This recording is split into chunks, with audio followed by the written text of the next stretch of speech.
Good morning, students. Today we'll start a new lesson 2.7 Great Scientist.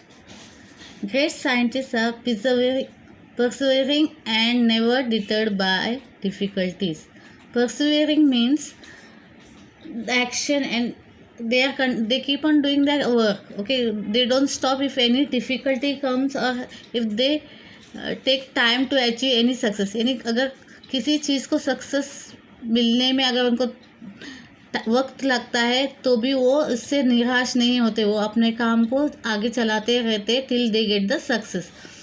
और deterred bye means discourage, मतलब हार नहीं मानना। ओके, तो एक ग्रेट साइंटिस्ट लोग कैसे रहते हैं कि अपने साइंटिस्ट मतलब खोज लगाना, तो ढूंढना, तो इस चीज़ को वक्त लग जाता है, काफ़ी सारे परेशानी आते, पर साइंटिस्ट लोग क्या रहते हैं, उस बात से घबराते नहीं है, डरते नहीं है, वो अपना काम करते रहते, भले ही उन्हें किसी भी चीज़ में कामयाब होने में कितना ही वक्त क्यों ना लगे, उसके पीछे वो हमेशा पड़े रहते हैं and till the last, till they get the success.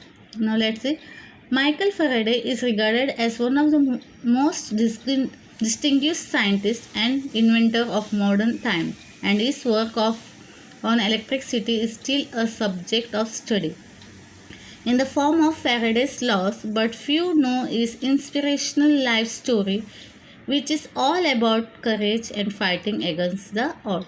Now it is about a scientist called Michael Faraday. He is a most distinguish, मतलब बहुत जाने पहचाने साइंटिस्ट है। Okay, and is a inventor of modern times. इस work of electricity, मतलब electricity से related काम उन्होंने इन्वेंट किया था, ढूंढा था, और जो अभी तक लगातार चलता है और उसमें काफ़ी सारे चेंजेस आए, इन्वेंशंस आए, नए बनते गए। तो he was the first person to invent the modern this electricity. अब बहुत ही जाने पहचाने साइंटिस्ट है, but few know his inspirational life story, पर बहुत सारे लोग नहीं जानते हैं कि उनका लाइफ कैसे इंस्पिरेशनल है। Which is all about courage fighting against the odd, मतलब अपनी कितनी परेशानी दिक्कतों से उन्होंने लड़ कर सामने आए और आज वो एक जाने पहचाने एक सक्सेसफुल साइंटिस्ट के तौर पर है, याद रखा जाता है उनको।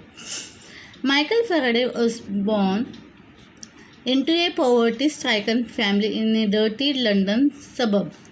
He suffered from speech defect as a child. What they are telling, he was born in a poverty-stricken, मतलब बहुत गरीब फैमिली को बिलोंग करते हैं, in a London suburb. He suffered from the speech defect as a child. He suffered from a speech defect means उन्हें बोलने में दिक्कत होती थी, कुछ ऐसे शब्द रहते जो बच्चे लोगों को फ्लुएंटली बोलना नहीं आता है, तो बोलते वक्त अड़बड़ा जाते हैं या गलत उच्चारण उसका होता है। Even he had the same problem, he had a speech defect as a child. He would pronounce rabbit as wabbit, यानी आर का बदले वो डब्ल्यू का उनको जब बोलते थे, प्रोनाउंस करते थे तो वो डब्ल्यू आता था, तो you would pronounce wabbit instead of rabbit, rabbit के बदले वो वैबिट बोलते थे, यानी वो शुद्ध स्पष्ट उनका शब्द नहीं आते थे।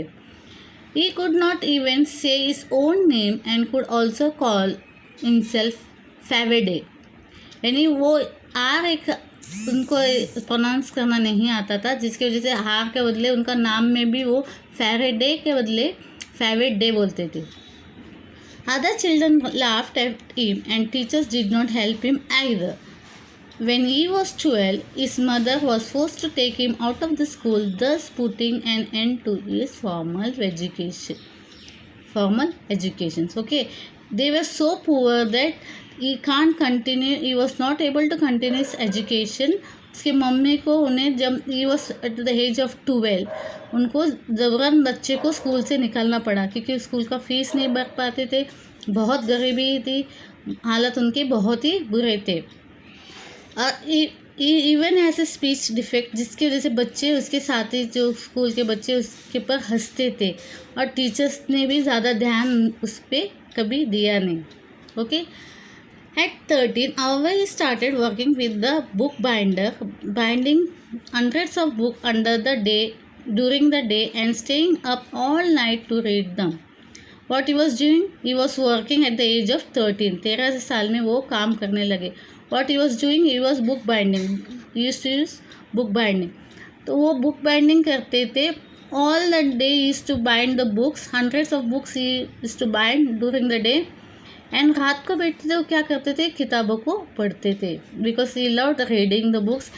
ही was not able to continue his education has he was very poor. His mother had to take him out of the school, so that was the reason he couldn't continue. Reading thus became his obsessions. One day he came across a book on electricity which had been sent to his master for binding. तो किताबें उसकी obsession बनी, मतलब ज़रूरत बन गई. वो बहुत खुशी से ये रहते थे उनको पढ़ना है, वो एक ऑब्सेशन बन गया. तो he want to study.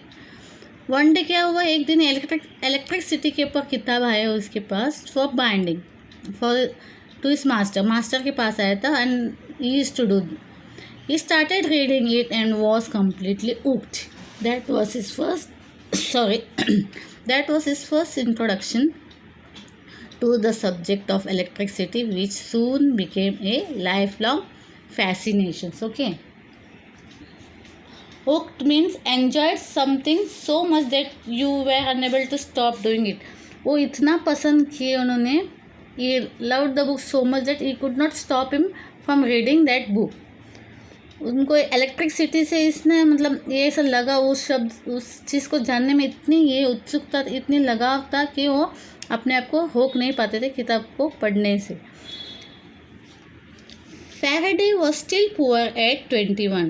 See, he was still poor till he was 21. यानी 21 साल तक वो गरीबी में ही बिताए अपने. Once a friend gave him a free ticket to a public lecture and demonstration by the renowned chemist Humphrey Davy at London's Royal Institution.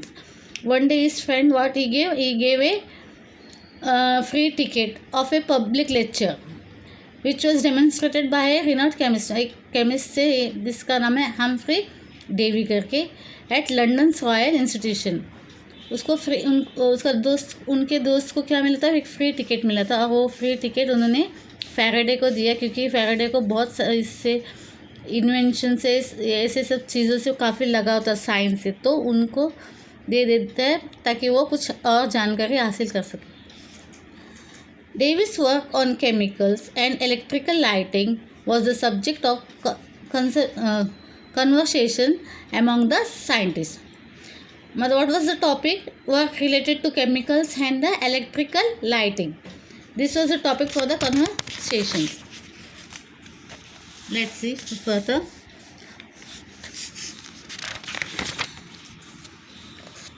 Okay, sorry, it's left. Conversation among the scientists of that age. 70 years later, across the Atlantic Ocean in the USA, the same work enabled Thomas Edison to produce the first consistent light bulb. Okay, the 70 years later, 70 साल के बाद, across the Atlantic Ocean in USA, the same work enabled Thomas Edison. यानी इसी काम को एक Thomas Edison नाम के आदमी ने आगे लेके गए और उन्होंने फर्स्ट कंसिस्टेंट लाइट बल्ब का इजाद किया या प्रोड्यूस किया. That day in 1812 Faraday was spellbound by the Davis lecture. He kept taking notes about the mysterious force of electric fluid. He was so engrossed in the lecture that he forgot to applaud with the rest of the crowd. मतलब 1812 को Faraday का जहाँ डेव्स का lecture थे, वो इतने खोए हुए थे उस लेक्चर में कि उनका लेक्चर सुन के नोट्स लिखने लग गए, अपने पास नोट्स लिखने लग गए. और जब लोग उसकी तारीफ़ करने लगे, उनकी प्रशंसा करने लगे, ताली बजाने लगे, इनका ध्यान उसमें बिल्कुल था ही नहीं. वो अपने लेक्चर और उनके लेक्चर में ही खोए हुए थे और नोट्स बनाने में. When he went back, his notes were so comprehensive that he bound them into a book, meaning to gift it to Dave someday. What he did is collected so many notes that he decided to make a book and gift that book to Dave one day. Faraday decided that he didn't just want to sell books, he wanted to be a great scientist. What did he decide?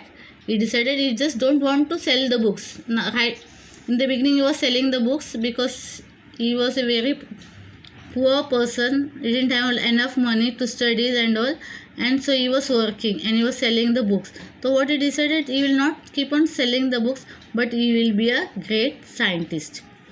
Good enough to write his own book, एक scientist बनना चाहते थे ताकि वो अपने किताब खुद लिखें. Davy became his role model. Davy को इतनी वो मानते थे कि उनका रोल मॉडल बन चुके थे. रोल मॉडल मतलब उनको फॉलो करना, हर एक बात उनकी ध्यान में रखना, उसे सराहना और उनको अपने सामने एक आइडल मान के चलना. But there was a problem. He did not have the social status, money or education to pursue science. You know that he had to leave his studies and all. When at the age of 12 he could not continue his studies. ना ही social status मतलब ऐसे उनका कोई रुतबा था. बड़े लोग, अमीर लोग रहे थे, उनके रुतबा रहते, और जब भी गरीब रहेगा तो कोई उन्हें पूछता भी नहीं है. तो उनका कोई सोशल स्टेटस ही नहीं था, मतलब उनको कोई इम्पोर्टेंस दिया नहीं जाता, उनको कोई ये नहीं करते थे, इतना ध्यान नहीं देते थे. और एक तो मनी प्रॉब्लम था. मनी की वजह से he can not continue his education, so he have to leave his education when he was at the age of 12. तो ये एक प्रॉब्लम था. ताकि फ्यूचर एक साइंटिस्ट बनने के लिए इन सब चीज़ों की ज़रूरत रहती है. पैसे चाहिए क्योंकि रिसर्च वगैरह करना रहता है. लोगों के सामने एक सम्मानजनक बनने के लिए एक रुतबा नहीं था उनके पास, तो और आगे वो कैसे कर सकते थे. Faraday thought it would be wonderful if Dave became his mentor, but Dave did not agree initially. Faraday was not rejected, he just kept trying. तो Faraday ने क्या डिसाइड किया कि देव को अपना मेंटर बनाते हैं. मेंटर मीन्स ताकि उनको गाइड कर सकते हो, उस जिस फील्ड में वो जाना चाहते हैं Faraday, उसमें वो गाइड कर सके, और उनका एक सर की तरह वो है. पर देव ने इनकार कर दिया उस वक्त, पर वो इस बात से बुरा नहीं माने या उन्होंने ट्राई करना छोड़ा नहीं. Okay, now I am stopping here. In the next lecture we will be continue. Write the hard words given in the page 49 and 50. Okay, thank you.